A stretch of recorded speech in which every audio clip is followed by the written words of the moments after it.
21শে জুলাই প্রস্তুতি বৈঠক করল তৃণমূল। রবিবার বিকেলে পশ্চিম মেদিনীপুর জেলার দাঁতন 2 নম্বর ব্লকের তুরকাতে দাঁতন 2 নম্বর ব্লক ও মোহনপুর ব্লক এলাকার দলীয় নেতৃত্বদের নিয়ে 21শে জুলাই ধর্মতলা যাওয়ার প্রস্তুতি বৈঠক করল দাঁতন 2 নম্বর ব্লক তৃণমূল কংগ্রেস।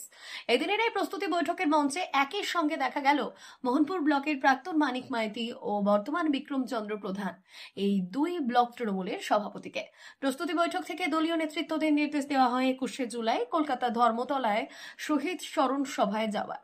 দাঁতন 2 নম্বর ব্লক তৃণমূল কংগ্রেসের সভাপতি ইফতেখার আলীর নেতৃত্বে ও দাঁতন বিধানসভার বিধায়ক বিক্রমচন্দ্র প্রধানের তত্ত্বাবধানে মোহনপুর ও দাঁতন 2 নম্বর ব্লক এলাকা তৃণমূল কংগ্রেসের নেতৃত্বদের নিয়ে আয়োজন করা হয়েছিল একটি প্রস্তুতি বৈঠকে। দাঁতন 2 নম্বর ব্লক তৃণমূল কংগ্রেসের সভাপতি ইফতেখার আলী বললেন, 21শে জুলাই আমাদের কাছে একটা আবেগ, আর সেই আবেগকে সাথে নিয়ে দলনেত্রীর নির্দেশ মতো 21শে জুলাই সর্বস্তরের মানুষকে সঙ্গে নিয়ে আমরা ধর্মতলার উদ্দেশ্যে রওনা দেব। তারই প্রস্তুতি বৈঠক হয়েছে। যায়নি সে মনে তৃণমূল দলটাই করে। তাই সবার কাছে অনুরোধ, দাঁতন 219 বিধানসভা ক্ষেত্রে প্রতিটি মানুষের কাছে, প্রতিটি তৃণমূল কংগ্রেসের কর্মীর কাছে অনুরোধ, এবার সবাই ঐক্য হয়ে সবাই আমরা 21শে জুলাই ধর্মতলা যাবো। যাবো তো আমরা সবাই, সবাই যাবো, সবাই যাবো তো। যদি আমরা যে হিসাবে হাত তুলেছি, যদি যাই আমাদের মোটামুটি 1000-500 লোক নিয়ে চলে যাবো। আন্দোলনে কলকাতায় শয়ে শয়ে হাজার হাজার লোক নিয়ে গেছি। তখন রাত 10টার ট্রেন, 10টার গাড়ি চলতে, সবাই জানে যে 10টার ট্রেন।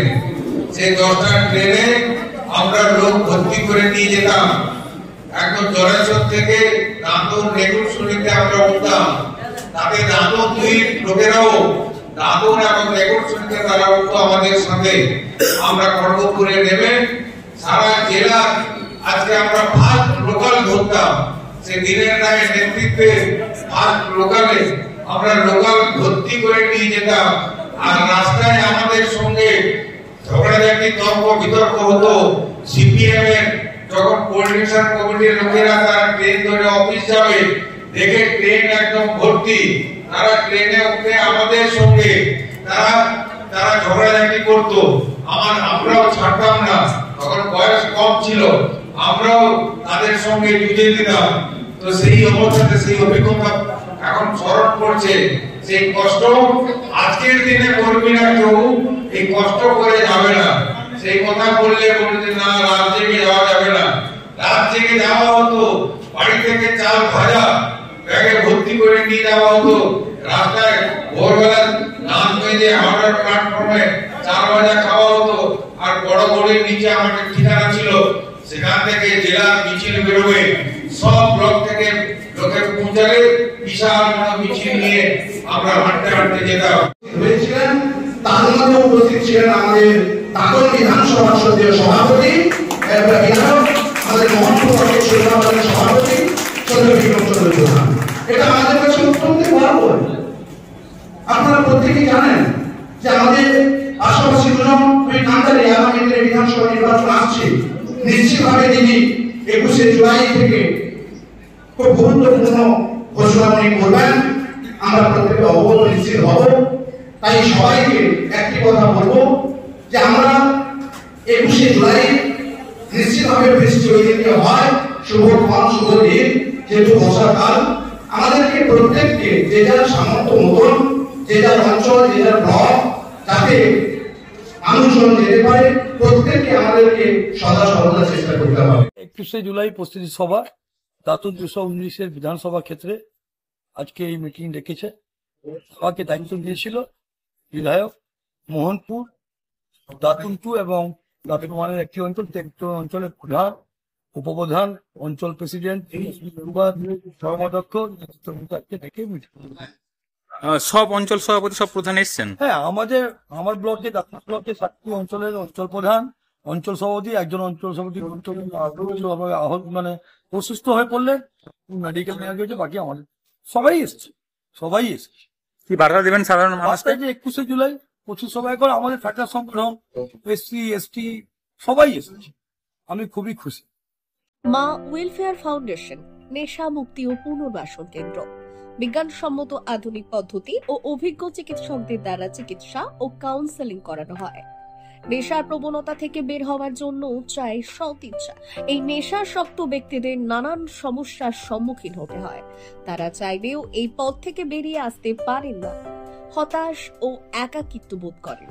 তাদের ভুল পথ থেকে স্বাভাবিক জীবনে ফিরিয়ে আনতে আমরা বদ্ধপরিকর। মাদকাসক্ত ব্যক্তি পাগল নয়, খারাপ নয়, তারা শুধুই অসুস্থ। প্রয়োজন শুধু সঠিক চিকিৎসা। আপনার সন্তান কোথায় যায়, কাদের সাথে চলাফেরা করে, নিয়মিত স্কুল কলেজ যায় কিনা, অপ্রয়োজনে বাড়ির বাইরে থাকে কিনা, অস্বাভাবিক জীবন যাপন করে কিনা, আপনি যা অর্থ দেন তা সঠিকভাবে ব্যয় করে কিনা, পারিবারিক অশান্তির শারীরিক অত্যাচার, স্ত্রী পরিজনকে অকারণে সন্দেহ, অবিশ্বাস, কর্মক্ষেত্রে অবনতি, মাত্রাতিরিক্ত আর্থিক চাহিদা বেড়ে গেছে। তার মানে আপনার প্রিয়জন তীব্র নেশাগ্রস্ততায় বা মানসিক সমস্যায় ভুগছেন। নেশামুক্তি ও মানসিক রোগের নিরাময় ও কাউন্সেলিং কেন্দ্র এখন বেলদায়। মদ, গাঁজা, ড্রাগস ও ইত্যাদি বিভিন্ন ধরনের নেশা এবং মানসিক রোগের চিকিৎসা করতে হলে আজই আসুন মা ওয়েলফেয়ার ফাউন্ডেশন। এখানে আমাদের চিকিৎসা পদ্ধতি: 1. নেশাগ্রস্ত রোগী এবং তার পরিবারের কাউন্সেলিং এর ব্যবস্থা। 2. নিয়মিত যোগ, প্রাণায়াম ও ধ্যানের মাধ্যমে এবং মোটিভেশনাল ক্লাসের মাধ্যমে রোগীকে সুস্থ করা। 3. নিয়মিত ডাক্তারি পরিষেবা ও অভিজ্ঞ সাইকোথেরাপিস্ট দ্বারা কাউন্সেলিং এর ব্যবস্থা প্রদান। 4. প্রত্যেক রোগীর নিজস্ব শারীরিক এবং সামাজিক বৈশিষ্ট্য অনুযায়ী পৃথক পৃথক কাউন্সেলিং এর ব্যবস্থা, অভিজ্ঞ পরামর্শদাতার পরামর্শ প্রদানের ব্যবস্থা। 5. অনিচ্ছুক রোগীদের বাড়ি থেকে চিকিৎসা কেন্দ্রে নিয়ে আসার ব্যবস্থা করা হয়। বিশ্ব স্বাস্থ্য সংস্থা দ্বারা অনুমোদিত মদ, গাঁজা, ড্রাগস ও মানসিক রোগে চিকিৎসা করতে হলে আজই আসুন মা ওয়েলফেয়ার ফাউন্ডেশন বেলদা থেকে। যোগাযোগ করুন আমাদের সঙ্গে। Mobile number 9144587202। মা ওয়েলফেয়ার ফাউন্ডেশন, বেলদা, কেশিয়ারি মোড়, রেলগেটের কাছে, মোহাম্মদপুর।